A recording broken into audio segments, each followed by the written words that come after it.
Jadi dibangun opini, bahkan kemudian bagaimana opini itu menjadi sebuah keyakinan bahwasanya kehadiran seorang Nabi Allah yang namanya Musa dan orang-orang yang mengikut dia, berarti orang yang beriman dengan Nabi Musa itu adalah pembawa sial. Apapun yang didatangkan, disampaikan ya oleh Nabi Musa dari tanda-tanda kekuasaan Allah, maka itu adalah sebagai upaya penipuan, sihir. Akhirnya apa yang terjadi? Allah ya menurunkan kepada mereka azabnya berupa apa? Topan, ya, badai, belalang, kutu dan katak. Bismillahirrahmanirrahim. Alhamdulillahirabbil alamin. Wa bihi nasta'in wa ala umurid dunya waddin. Allahumma a'inna ala dzikrika wa syukrika wa husni ibadatik. Allahumma innaka afuwun karimun tuhibbul afwa fa'fu anna.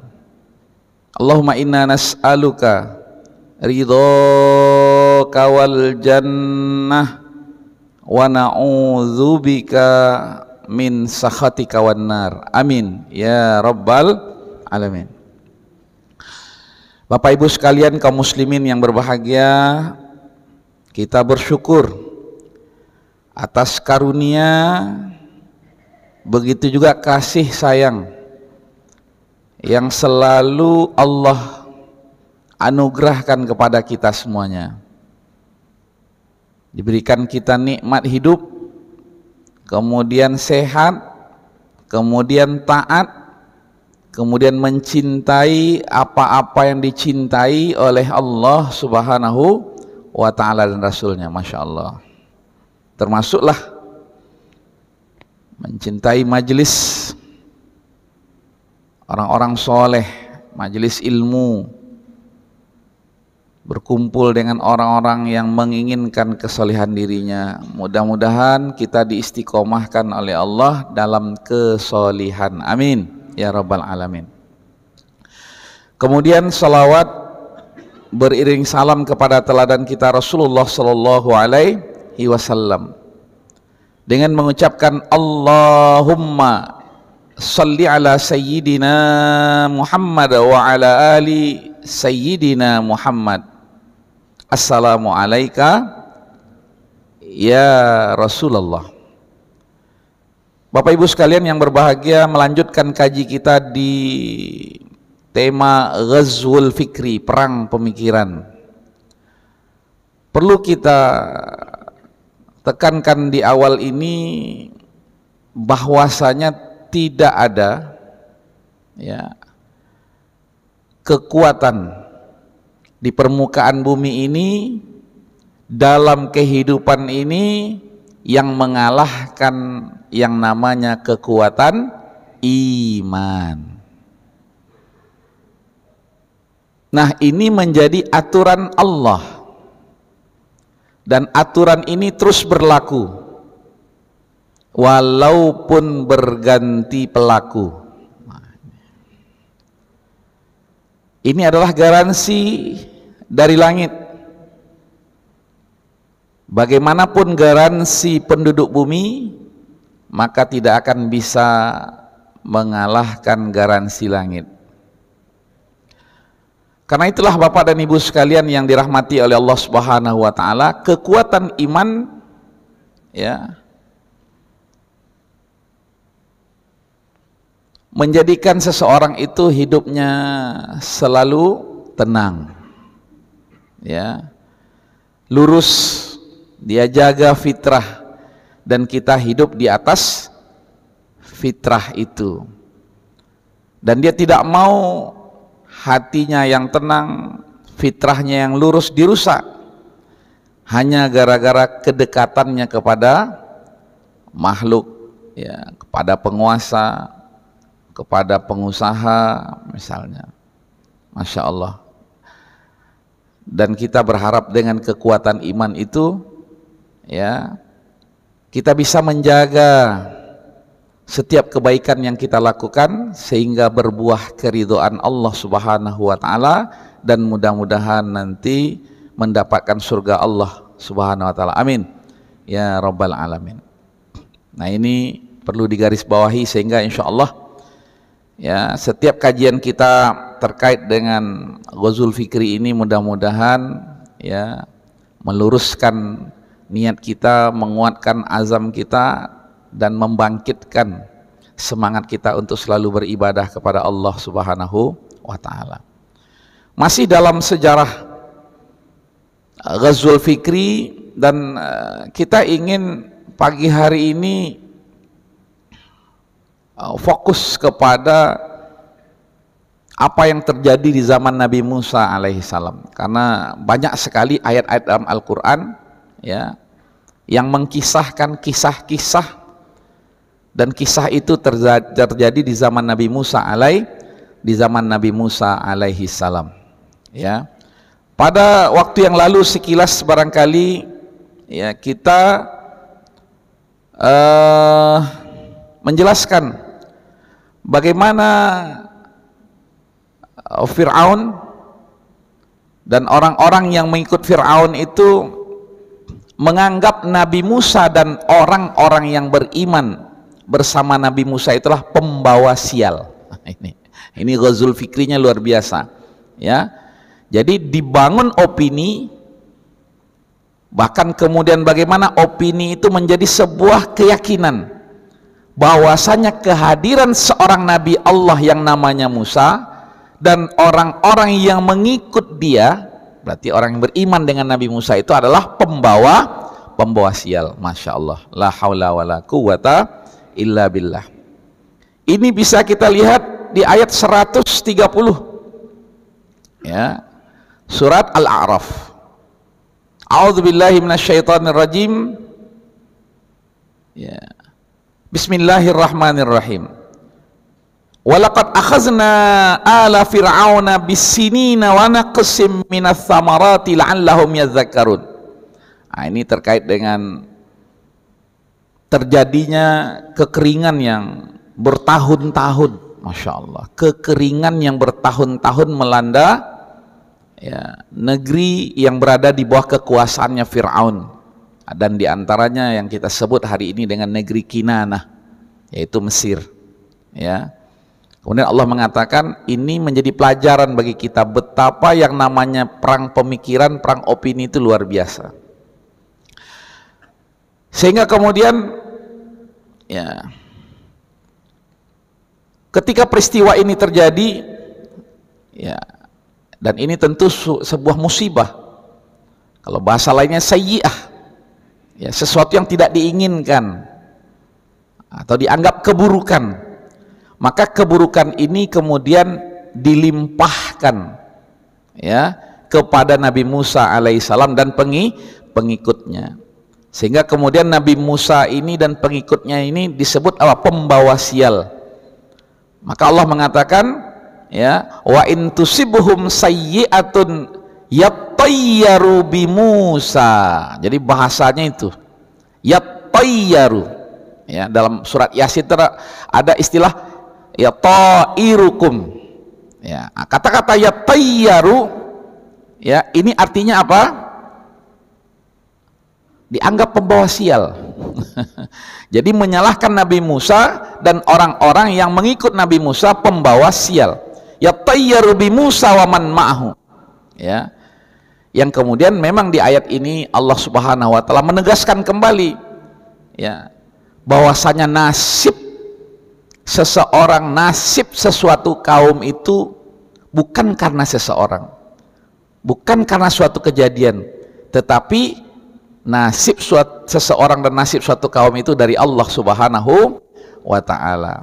Cuman ya kadang orang tidak memahami hakikat nasib itu dengan sebaik-baiknya ya. Jadi di sini Nabi Musa diopinikan ya bahwasanya dia pembawa sial, begitu juga orang-orang yang beriman bersama Nabi Musa alaihissalam. Kemudian Nabi Musa juga dianggap apa? Tukang sihir. Nah, ini kemarin sudah kita sampaikan ya dalam ayat 132 itu ya, menganggap Nabi Musa ini tukang sihir. Apa kata mereka? Wa qalu mahma ta'tina bihi min ayatin. Jadi apapun yang dibawa oleh Nabi Musa min ayatin, dari tanda-tanda kekuasaan Allah, min ayatin, ya, ayah itu artinya tanda-tanda kekuasaan Allah. Jadi apapun yang dibawa, nah ini luar biasa. Kalau bahasa kita apa? Pokoe, nah itu kan gitu ya. Kalau bahasa kitanya kan, bahasa merekanya apapun yang dibawa, ya, oleh Nabi Musa dari tanda-tanda kekuasaan Allah. Dalam ayat yang lain dikatakan bayyinatin, bukti-bukti, ya, tentang keberadaan Allah dan keesaan Allah. Maka kemudian mereka menganggap itu apa? Sebagai upaya penipuan. Masya Allah. Jadi tanda kebesaran Allah dianggap penipuan dengan kalimat litasharona. Itu dalam rangka menyihir kita, menipu kita. Ini bahasanya mereka begitu, ya, ghazul fikrinya begitu, memeranginya begitu, dibentuknya opini. Apapun yang didatangkan, disampaikan, ya, oleh Nabi Musa dari tanda-tanda kekuasaan Allah, maka itu adalah sebagai upaya penipuan, sihir, ya, litasharona biha.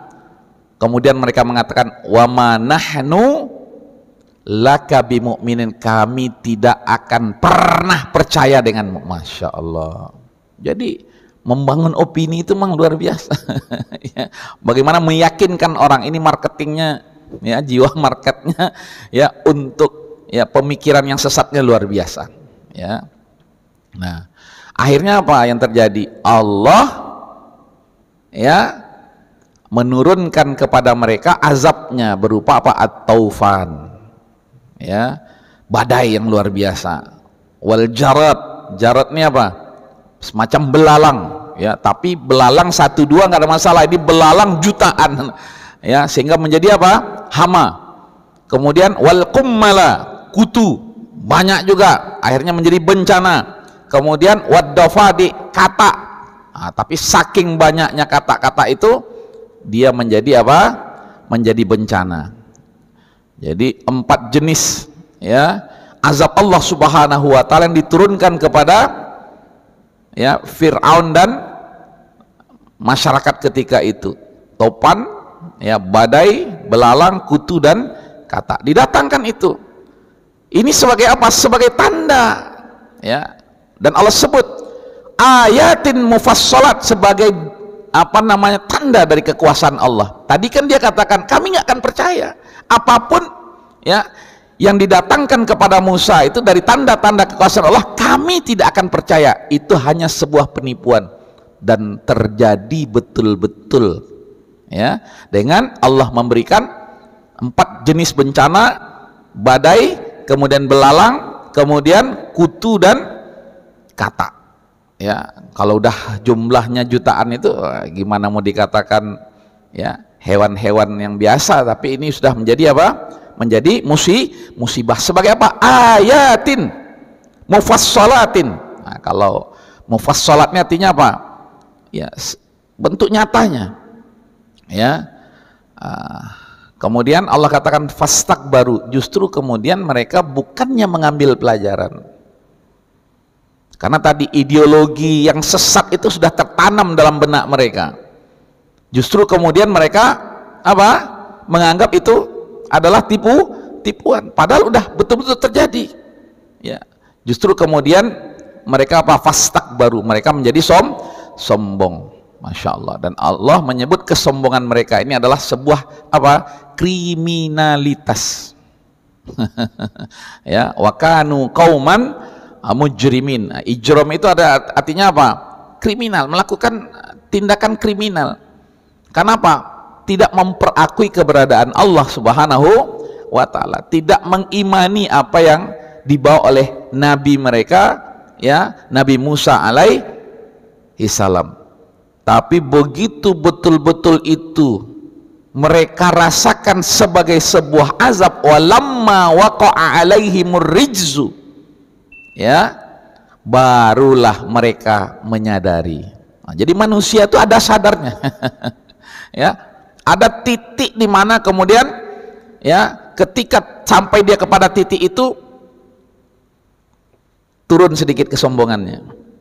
Ya, tidak banyak pula turunnya, karena apa? Sudah menjadi ideologi mereka, pola pikir sesat itu. Ya, kemudian mereka meminta kepada Nabi Musa alaihissalam. Qalu ya Musa, minta kepada Nabi Musa, ud'u lana rabbak. Nah, ini menandakan kesombongannya itu belum hilang, tapi turun sedikit kesombongannya. Dia katakan, hai Musa, mintalah kepada Tuhanmu itu. Ya mestinya kan, ya kalau yang diajarkan Nabi Adam alaihissalam apa? Kembali kita kepada Allah, mohon ampunan Allah, kan begitu. Ya, bertaubat kepada Allah, kembali kepada Allah dan mohon ampunan Allah. Tapi mereka justru kemudian mengatakan, hai Musa, ya mintalah kepada Tuhanmu. Untuk apa? Untuk kami. Ud'ulana. Ud'ulana itu artinya mereka ingin, ya, Nabi Musa itu mendoakan bagi mereka Rabbaka. Ini kesombongan yang belum hilang itu, mereka mengatakan Rabbaka, padahal bukan hanya Tuhannya Nabi Musa, ini Tuhannya mereka juga. Tapi begitulah ya kondisi mereka. Bima ahida indak, dia mengatakan janji-janji itu yang Allah janjikan kepada Nabi Musa, padahal janji-janji Allah itu juga berlaku bagi mereka. Nah, di sini ulama mengatakan kesombongan mereka itu enggak habis, enggak mereka kikis, berkurang saja. Nah itu. Kemudian mereka ya mengatakan, la in kashafna anna rijsa. Ini sebuah apa namanya ini? Ya, sebuah permainan kata. Ya, permainan kata nanti yang kemudian kita lihat apa yang terjadi ya di balik kata-kata mereka yang oleh Imam Ali dikatakan yang mereka katakan itu benar. Ya, tetapi tujuannya ternyata tidak benar.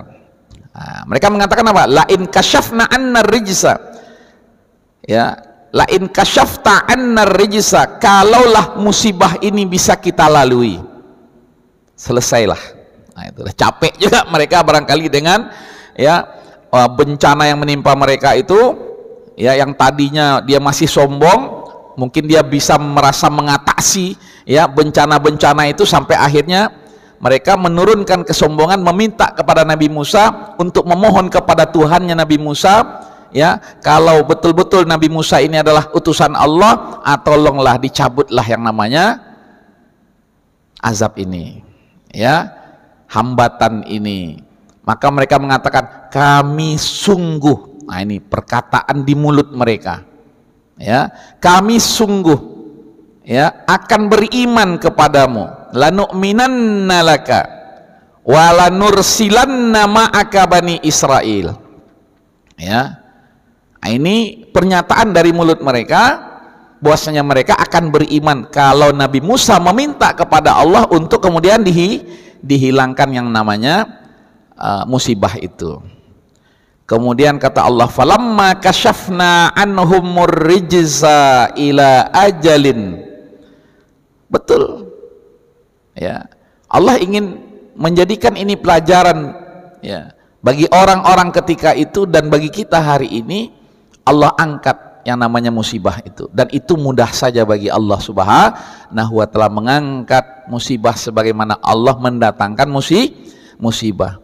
Hum balighuhu idza hum yankuthun. Ternyata hanya manis di bibir. Dan itu terjadi dari waktu ke waktu.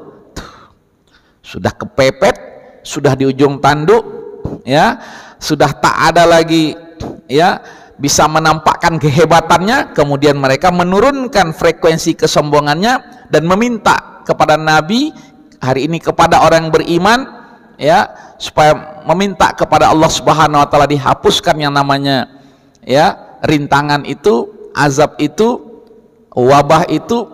Begitu wabah itu selesai, mereka kembali kepada sedia kala. Begitulah ya, orang kalau sudah ideologinya itu rusak, ini masalah waktu saja ya. terus dia bermain kata-kata. Ayo kita berdoa, ayo tolonglah Ustadz, kita berdoa Ustadz ini dikabulkan doanya Ustadz, ayo jamaah, ini jamaah-jamaah yang luar biasa. Begitulah yang terjadi di zaman Nabi Musa alaihi salam. Nah ini kita Ghazul Fikri ini pelan-pelan aja ngajinya ya, insyaallah, sehingga kemudian kita bisa memahaminya dengan baik. Dan yang paling asik itu memahami Ghazul Fikri ini dari ayat-ayat Al-Qur'anul Karim ya, apalagi ini terkait dengan sejarah daripada Ghazul Fikri ya. Saya rasa di Pekanbaru ini belum ada kajian Ghazul Fikri ya Pak. Nah, saya cari-cari kemarin apa tuh Ustadz Ghazul Fikri itu, makanya saya harus pelan-pelan ya. Walaupun nanti agak berat-beratnya ya, tapi nanti masih lama, mungkin tahun depan yang agak berat-berat ya. Tak hidup tanda pula kita tahun depan lagi. Ya. Nah ini, jadi begitu kemudian Allah angkat yang namanya azab itu, ternyata mereka kembali kepada apa? Kekufuran mereka. Fa izahum yang kusun. Nah itulah yang kemudian ya Allah balaslah kekufuran itu, keingkaran itu ya, kezoliman itu. Dia kezoliman itu, kekufuran, keingkarannya sama ya. Dengan apa? Fa'aghraqnahum fil yammi, yang kemudian kita tahu kisahnya bagaimana tenggelamnya Fir'aun dan bala tan. Jadi tidak sekonyong-konyong Allah mengazab dihabiskan begitu. Nah, dikasih pelajaran, dikasih ujian, tapi kemudian ketika mereka tidak melewati ujian, tidak mau ya apa namanya kembali kepada Allah lewat ujian itu ya, bahkan kemudian mereka menyombongkan diri, kembali kepada kekufurannya, maka kemudian Allah musnahkan mereka ya. Dan kita tahu betul ya bahwasanya akhir daripada nasib Fir'aun dan bala tentaranya itu adalah diceburkan ke apa? Diceburkan ke air ya, ke laut yang kita kenal dengan Laut Merah ya. Fa'aghraqnahum fil yammi bi annahum kazzabu bi ayatina. Jadi itulah ideologi mereka itu yang ada dalam otak mereka itu apa? Kedustaan ya. Jadi terkadang hanya permainan kata-kata saja, tapi yang ada adalah kedustaan ya. Maka Allah katakan bi annahum kazzabu, ini yang mengatakan Allah. Maka kita belajar dari apa yang Allah sampaikan dari kisah-kisah terdahulu di dalam Al-Qur'an. Wa kanu anha ghafilin, dan Allah mengatakan kedustaan mereka inilah bentuk kelalaian mereka ya. Nah begitu, Masya Allah. Kemudian berjalan waktu ya, ini dah selamat nih orang-orang yang beriman. Nah ini cerita Ghazul Fikri terus nih ya, selamatlah orang-orang yang beriman. Nah, sampailah ayat yang ketiga 138. Nah ini diuji lagi oleh Allah orang-orang yang selamat tadi dari Bani Israel itu. Nah, ini sejarah, sekaligus kita belajar sejarah Bani Israel ya.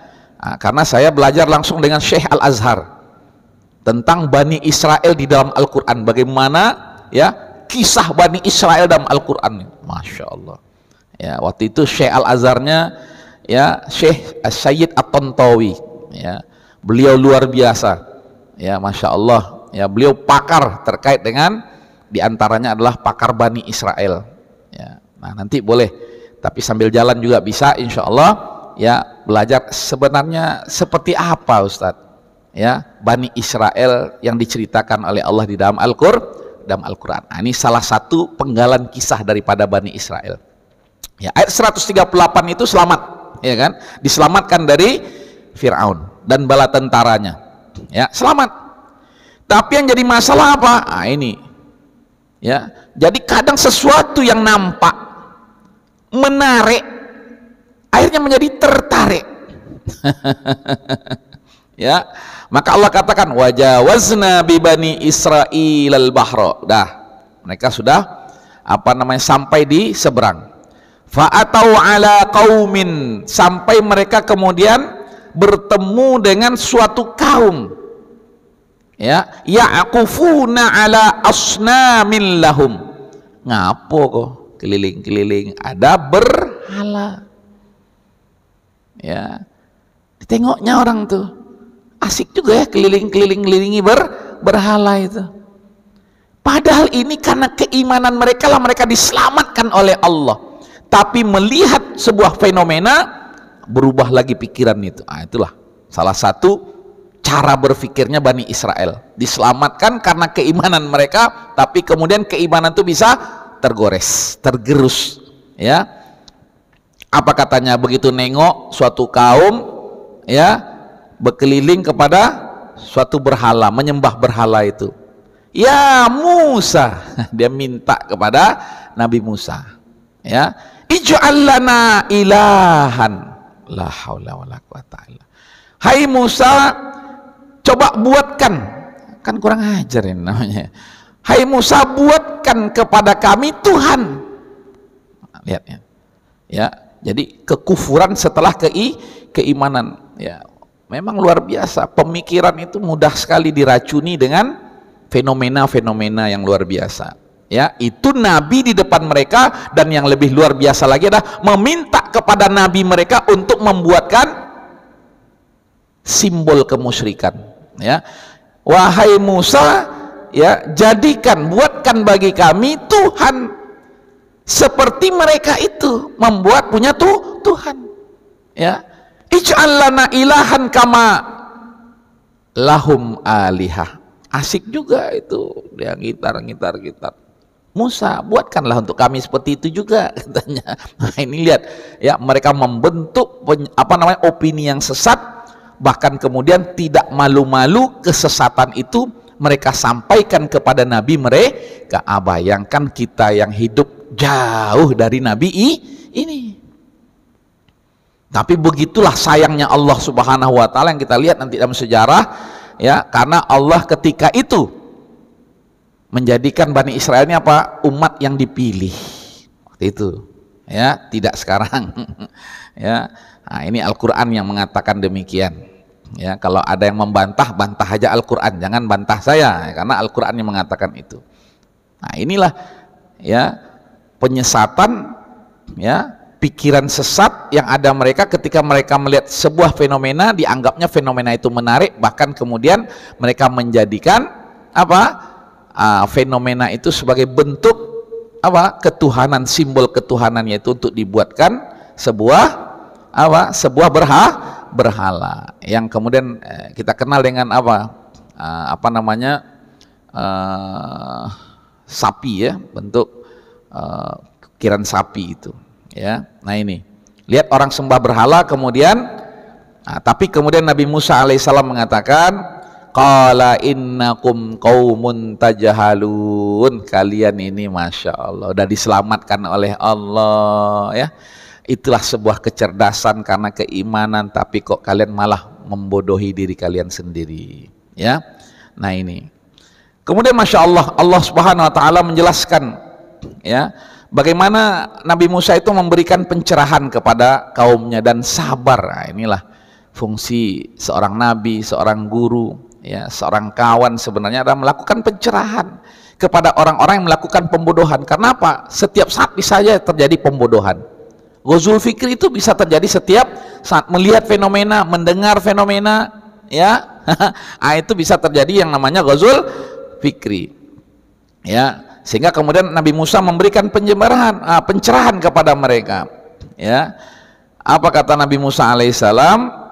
Ya, inna haula'i mutabbarun, sesungguhnya mereka itu akan dihancurkan, ya, oleh Allah, mahum fihi, karena kepercayaan mereka yang batil itu. Begitu Nabi Musa mencerahkan umatnya, kaumnya, terkait dengan fenomena yang terjadi, yang mereka meminta, mereka ingin seperti itu, ya. Kemudian Nabi Musa mengatakan wa batilun, jadi harus tegas, ya, karena ghazul fikri ini memang luar biasa, sehingga yang menepisnya harus dengan ketegasan. Wa batilum makanu ya'malun, dan apa yang mereka kerjakan itu adalah perbuatan yang sia-sia, perbuatan yang batil, ya. Kemudian Nabi Musa alaihissalam mencerahkan mereka lagi, ya, pada ayat 100 berapa itu? Ya, ayat 140-nya itu. Qala aghairallahi abghikum ilahan. Mungkin enggak aku ya meyakinkan kepada kalian Tuhan selain Allah Subhanahu wa taala. Maka opini yang baik itu harus dibangun, jangan didiamkan. Ini yang namanya apa? Amar ma'ruf, nahi mungkar. Dan itu kewajiban yang utama, ciri khas seorang mukmin ya, dari waktu ke waktu, termasuk yang diajarkan oleh Nabi Musa alaihissalam kepada kaumnya. Ya, apakah kita ya, apakah aku ya akan apa? Membiarkan kamu menyembah selain Allah Subhanahu wa taala? Nggak mungkin. Maka bentuk opini ya, bangun keyakinan bahwasanya hanya Allah lah yang kita sembah. Kenapa Allah yang kita sembah? Wa huwa faddalakum 'alal alamin. Bukankah kalian ini hari ini, kata Nabi Musa, wahai Bani Israel, kalian ini dilebihkan dari kaum yang lain di alam semesta ini. Nah, begitu. Lupa dia bahwasanya karunia Allah kepada mereka itu, mereka dilebihkan dari kaum yang lain, derajatnya, kemuliaannya. Lupa mereka, atau minta pula dia seperti kaum yang lain. Nah, kan ini sebuah penyesatan opini ya. Nah itu kemudian diingatkan oleh Nabi Musa dalam membentuk opini itu, harus diingatkan dia dengan sejarah. Apa kata Nabi Musa? Wa iz anjainakum min ali fir'auna yasumunakum su'al adzab. Bukankah kalian baru selamat dari kejaran Fir'aun? Ya, kalian baru diselamatkan, loh kok sekarang suka pula dengan yang berbau kesesatan ya. Sampai apa yang kalian alami itu sebuah penderitaan yang luar biasa. Yuqatiluna abna'akum, sampai kalian kehilangan anak-anak laki-laki kalian ya. Itu wa yastahyuna nisa'akum, dan berapa banyak kemudian ibu-ibunya kehilangan suaminya, dibunuh kan ya. Jadi anak-anak laki-laki dari orang beriman dihabisi, kemudian suami mereka, ayah mereka dibunuh ya. Wa yastahyuna nisa'akum, artinya menjadi janda-janda karena apa? Suami mereka dibunuh ya. Itu baru terjadi, masa lupa? Nah itu Ghazul Fikri itu memang luar biasa ya. Baru melihat sebuah fenomena kemusyrikan hilang, bagaimana mereka menderita dan mereka diselamatkan karena keimanan. Kok mudah sekali tergerus keimanan itu. Nah ya, maka diingatkan kembali oleh Nabi, karena sayangnya Nabi Musa, karena cintanya Nabi Musa kepada kaumnya ya. Begitu juga kita, karena cinta kita kepada saudara kita, kita ingatkan ya. Sumunakum su'al adzabi yuqatiluna abna'akum wa yastahyuna nisa'akum wa fi dzalikum bala'um mir rabbikum adzim ya, sebagai ujian dari Allah dan kalian selamat dari ujian itu. Loh kok sekarang kalian malah merubah ideologi kalian, cara berpikir kalian dengan mengikut orang yang itu keliling menyembah ya berhala. Na'udzubillahi min dzalika.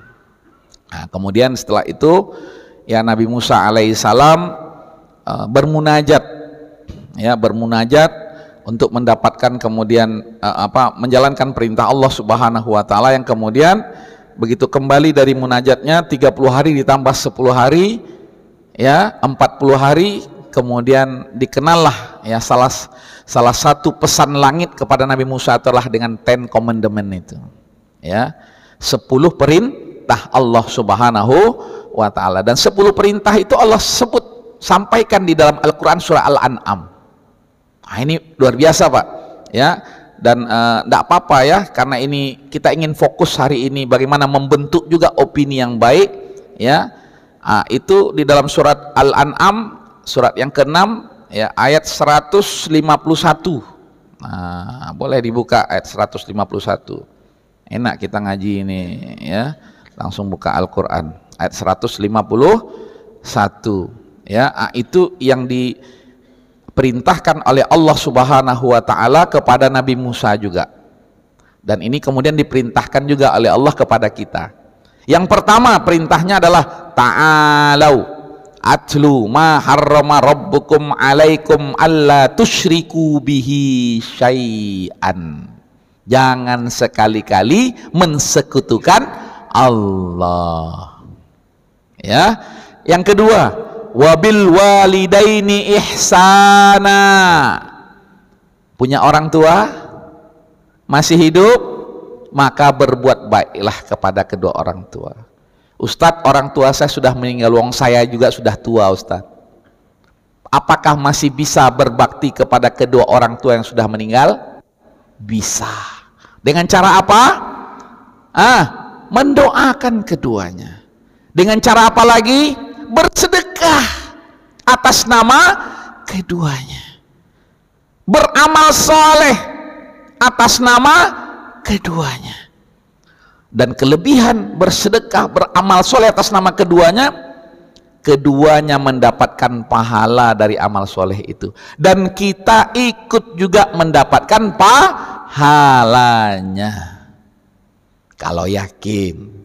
Kan ada nggak yakin sebagian, nah, ada tuh Ustaz, sampai sedekah tuh Ustaz, lah matilah, la haula wala quwata. Begitu Allah mengatakan wabil walidaini ihsanan, maka kita berbaktinya kepada kedua orang tua kita, dia masih hidup maupun setelah dia wafat. Gitu ya. Nah, ini opini yang saya bangun dari keyakinan saya yang diajarkan oleh guru saya dari ayat Al-Quran. Nah, ini perlu, kalau nggak Ghazul Fikri, oh enggak betul, enggak sampai itu, sedekah itu enggak ada, bid'ah. Nah, saya berlepas ya, karena ini ayat Al-Quran mengatakan demikian ya.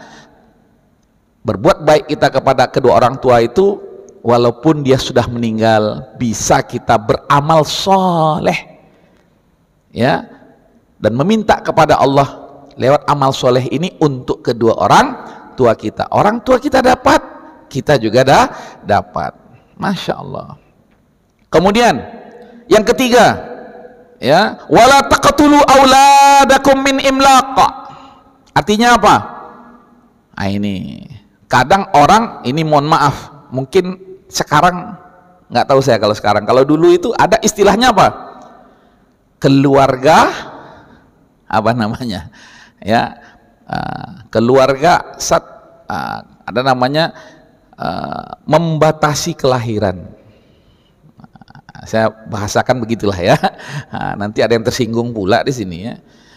Mungkin yang menyesal, ya itulah Ustadz dulu awak kalau ndak dijalankan itu bisa dikeluarkan kita dari pekerjaan kita. Tapi sudah terjadi, sudah nggak usah kita jadi penyesalan, tapi kita memohon kepada Allah Subhanahu Wa Taala. Caranya yang halus, Ghazul Fikri, tengok ya. Nanti kita jelaskan betul nggak ini. Ada namanya program tahdidun nasal, membatasi kelahiran, yang kemudian dibahasakan lagi dengan bahasa yang halus yang diajarkan oleh syaitan, keluarga berencana. Gitu ya. Jangan marah dengan saya ya, karena begitulah ya. Ini maka Allah mengatakan jangan kalian membunuh anakmu ya, bahasanya Allah begitu. Janganlah engkau membunuh anakmu karena takut miskin. Bore iku anak cie ndak tak kau ala 2 ala 3 ala 10. Tapi orang-orang yang beriman, orang-orang ya Masya Allah, orang tua kita yang bagus-bagus waktu itu bilang, banyak anak banyak rezeki. Anak tuh begitu. Padahal Allah mengatakan apa? Nahnu narzukukum, engkau wahai suaminya, wahai ayahnya, engkau wahai ibunya ya, istri dari ayahnya itu, anak-anakmu berapa jumlahnya semua, maka kata Allah, kamilah kata Allah yang memberikan rizki kamu dan anak-anakmu. Masya Allah. Wa iyyahum ya. Jadi yang memberikan rizki itu bukan ayahnya, bukan pula emaknya, tapi yang memberikan rizki itu adalah Allah Subhanahu Wa Ta'ala. Karena itulah Imam Hasan Al-Basri mengatakan ya, aku menjadi tenang karena apa? Aku tahu rizkiku tak akan diambil oleh orang lain. Nah, begitu juga rizki anak kita. Maka jangan kemudian kita membatasi kelahiran takut, ya udahlah, kita ini aja lah, karena kondisi kita sekarang nih begini, ya kita agak jarang-jarang kan anak kita sedikit.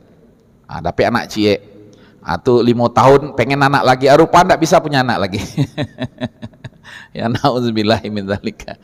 Ya, nah ini kita bukan ingin menyalah-nyalahkan, tapi kita ini belajar dari masalah ibu gitulah Ghazul Fikri itu, dan kita akan sampaikan nanti pada waktunya seperti apa di era modern ini bentuk-bentuk Ghazul Fikri itu, termasuk nanti mohon maaf ada istilah lagi ini namanya emansipasi wanita. Kita lihat ya, tapi kita pahami dulu bagaimana Islam memandang perempuan.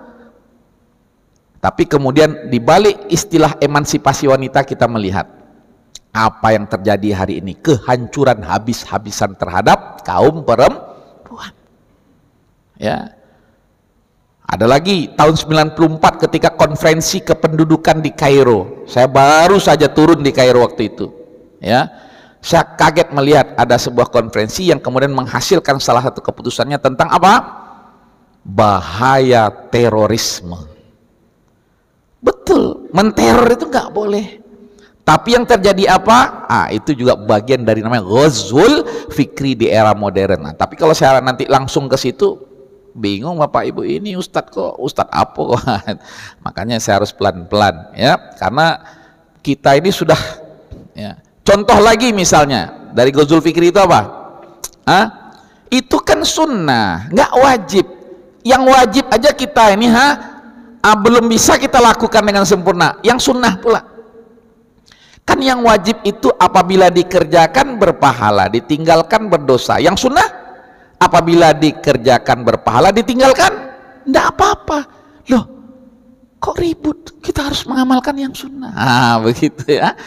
Itu bentuk-bentuk Ghazul Fikri yang luar biasa, yang kata Imam Ali apa? Kalimatu haqqin urida bihal batil. Seolah-olah ya dari perkataannya itu betul, rangkaiannya betul, tapi yang diinginkan di lapangannya berbeda dengan kata-kata yang disampaikan. Ya, la haula wala quwata illa billah. Terus ya, tidak mensekutukan Allah, berbuat baik berbakti kepada kedua orang tua yang masih hidup maupun yang sudah meninggal. Kemudian janganlah membunuh. Ya, ini bahasanya di sini begitu, membunuh anak-anakmu karena takut miskin, karena rizki itu Allah yang memberikannya. Kemudian yang keempat, wala taqrabul fawahisha, dan janganlah ya mendekati apa? Al-fawahish. Apa artinya al-fawahish? Perbuatan yang keji. Ya, al-fahishah. Ya, akal sehat juga enggak mengatakan itu perbuatan keji. Tapi hari ini ya perbuatan keji itu ya bisa menjadi apa? Ya, perbuatan yang biasalah. Sehingga kemudian dibuatlah istilah apa? Apa ya istilahnya? Pak Abridal kita dulu pernah ke sana, tapi dekat sana maksudnya, enggak ke sana ya, kita dekat sana, itu apa namanya itu? Lokalisasi. Ya, itu kan bahasanya gitu. Kalau untuk perempuannya apa namanya dulu? PSK. Itu ya. Padahal itu adalah perbuatan keji. Ya, bahkan Allah mengatakan apa? Zina. Tapi dihaluskan bahasanya. Ya, apa? PSK itu apa itu? Udah lupa pula gitu. Komersial lah gitu, karena ada bayar-bayarnya gitu ya. La haula wala quwata. Itu. Ya, maka janganlah mendekati perbuatan keji, baik yang terang-terangan maupun yang sembunyi-sembunyi. Ya. Kita dah mengerti ini ya, karena itulah yang terjadi. Ya. Berani bayar mahal, bisa yang sembunyi-sembunyi. Ya. Kalau nggak mau digerebek ya di hotel bintang 5, di bintang 7 gitu. Bintang 7 ada ya? Enggak ada ya. Bintang 5 gitu kan. Tapi kalau siap-siap digerebek ya di hotel Melati lah begitu ya. Nah, masih ada waktu kita? Sedikit lagi ya. Itu. Kemudian wala taqtulun nafsa allati haramallahu illa bil haq. Enggak boleh apa? Membunuh orang. karena dianggap berbeda ideologi dengan dia. Makanya kita ini kenapa menganut paham Asy'ari? Karena paham Asy'ari itu yang paling mendasar adalah apa? Tidak mudah mengkafirkan orang, tidak mudah menghina orang, tidak mudah merendahkan orang, tidak mudah menyalahkan orang, membid'ahkan orang. Nah, itulah yang kemudian dianut oleh 90% lebih dari masyarakat muslim dunia hari ini. Dan Al-Azhar mengambil mazhab Asy'ari itu karena itu. Tidak mudah mengkafirkan, tidak mudah menyalahkan orang. Nah, itu dia. Maka kalau ada yang gampang menyalahkan orang, ya itu sudah enggak, ya. Dan itulah manhaj ahlul hadis. Imam Az-Zahabi mengatakan demikian, ya, Ibnu Asakir mengatakan demikian, ya, ulama-ulama mengatakan demikian. Kenapa? Ya, mazhab Asy'ari itu yang diambil karena apa? Mazhab beliau itu adalah mazhab ahlul hadis, mazhab salafus saleh, mazhabnya sahabat ridwanullahi alaihim, dan mereka adalah pengikut Rasulullah sallallahu alaihi wasallam, ya. Nanti di yang lain kita bicara tentang mazhab-mazhab itu, ya, diantaranya mazhab ahlus sunnah wal jamaah, ya. Maka janganlah, ya, membunuh, ya. Ini kadang dasar membunuh itu kan dianggap, oh dia murtad, dia kafir, menghalalkan darah orang dengan gampang. Maka Allah mengatakan janganlah, ya, membunuh, menghilangkan nyawa orang lain, ya, sementara Allah subhanahu wa ta'ala melarang itu, ya. Dan bisa juga dibawa ke hakim, ke pengadilan, ya, seolah-olah buktinya begini, dia teroris, wah, dia radikal, padahal dia radikal. Dia ustadz radikal, siap dipanggil gitu kan, siap diundang, ya, tapi dianggap radikal, padahal radikal. Kemudian diputuskan oleh hakim dengan semena-mena, dia ini ustadz ini sudah keluar dari Islam, ustadz ini teroris, ustadz. Kemudian dibunuh ustadz itu berdasarkan keputusan pengadilan. Hakimnya akan meminta pertanggungjawaban nanti di hari ghusl fikri. Hakim itu juga manusia. Makanya syarat hakim itu dalam Islam itu ketat sekali. Apalagi berkaitan dengan menghilangkan nyawa orang. Jangankan menghilangkan nyawa orang lain, membuat orang lain stres saja nggak boleh. Makanya ada namanya maqasidus syariah. Ya, kenapa ada syariat Allah ini? Yang pertama, menjaga agama, tuntunan hidup. Yang kedua, menjaga jiwa, jangan sampai ada yang melayang jiwanya. Yang ketiga, menjaga akal, jangan sampai stres dia.